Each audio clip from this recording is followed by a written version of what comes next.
Bienvenue à ce numéro du Journal des Journaux paru du 3 au 9 juin 2019, une semaine durant laquelle la communauté musulmane a célébré l'Aïd el-Fitr, d'où l'absence de plusieurs parutions dans les kiosques de la place. Cependant, pour les quelques rares parutions, à l'image du bi-hebdomadaire L'événement, les complices internes des terroristes sont placés en panne dans sa rubrique baromètre. Ainsi, le journal constate que tapis dans l'ombre au sein des populations, des individus sans foi ni loi, pour leurs intérêts mesquins, ont choisi de vendre leur âme au diable pour servir la cause des terroristes.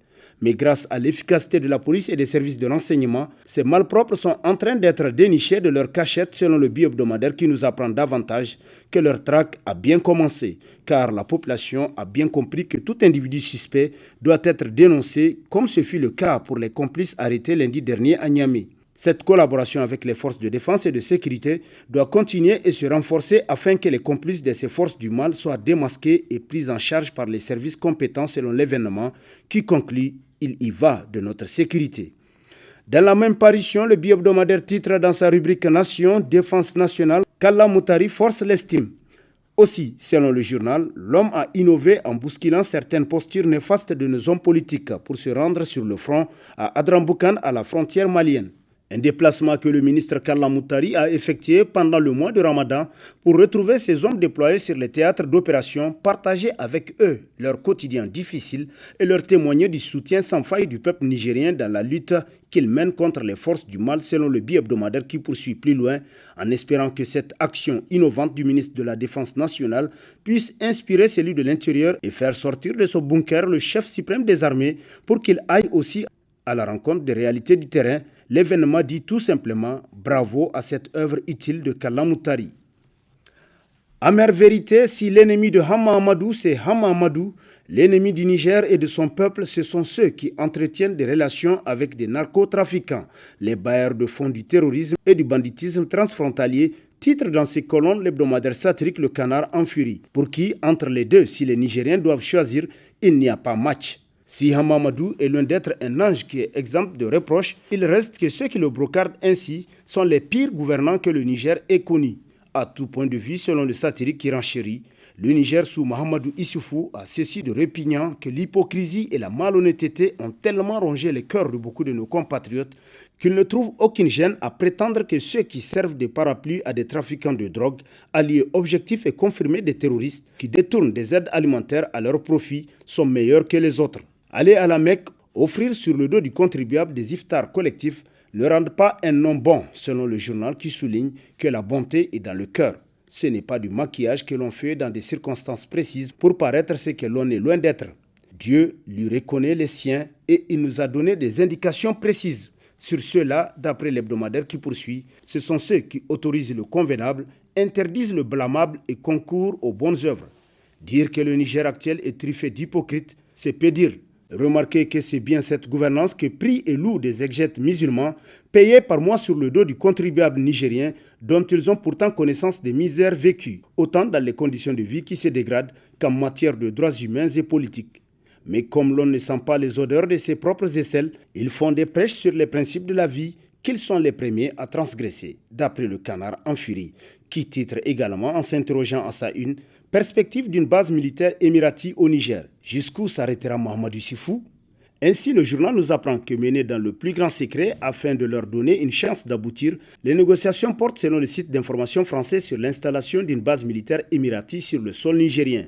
Précisément aux portes de la Libye où s'affrontent les forces du général Haftar contre celles du Premier ministre Fayez Sarraf dont le gouvernement est reconnu par les Nations Unies. Pro-Haftar, les Émirats Arabes Unis veulent installer une base militaire à partir de laquelle il leur sera loisible de bombarder les forces acquises au Premier ministre qui contrôle Tripoli et que Haftar n'arrive pas encore à prendre selon le journal qui nous apprend davantage que selon le site d'information français. Plusieurs rencontres ont eu lieu à propos de cette proposition dont les conditions sont toujours en discussion.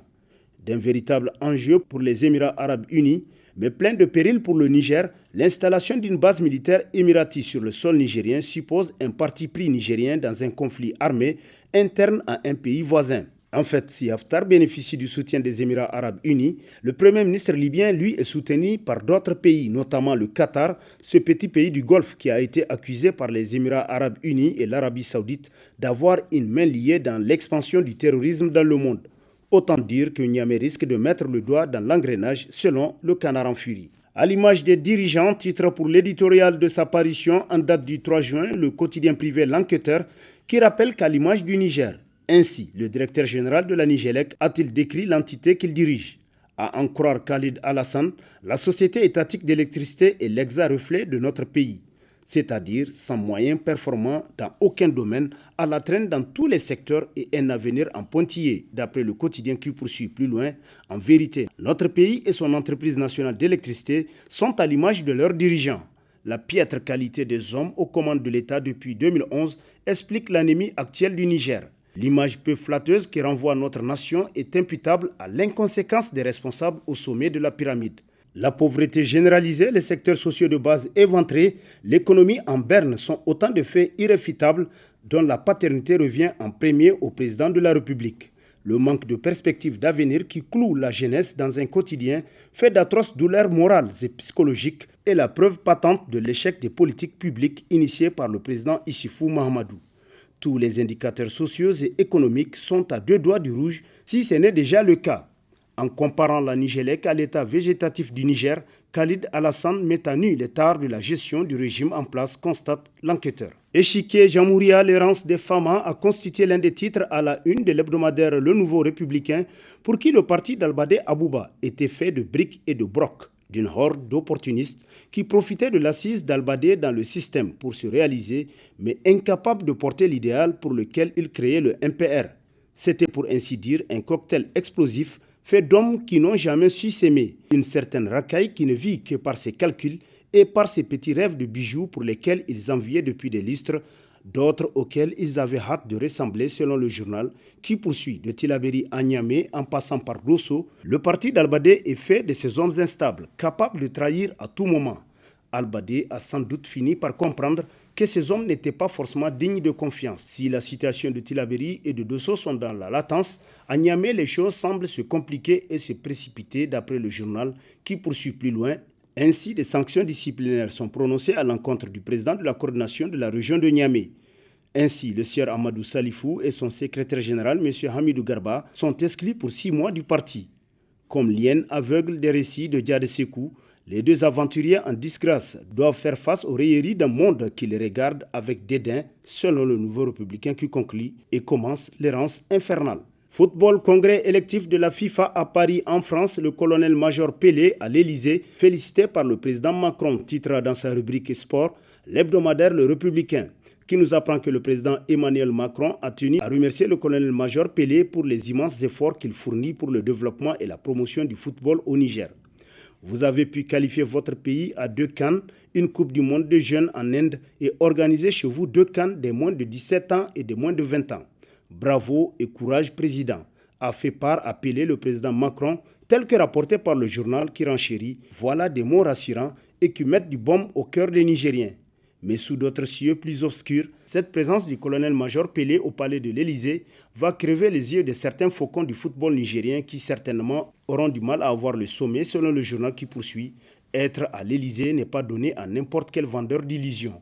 Il faut être une personnalité respectée et responsable. Et le colonel-major fait désormais partie de ces hommes de valeur dont les mérites sont mondialement reconnus, souligne le Républicain. Et sur ce prend fin le présent numéro de la revue de presse. Prochain rendez-vous, plaise à Dieu dans une semaine avec toujours la même passion de vous servir. Bonne lecture et au revoir.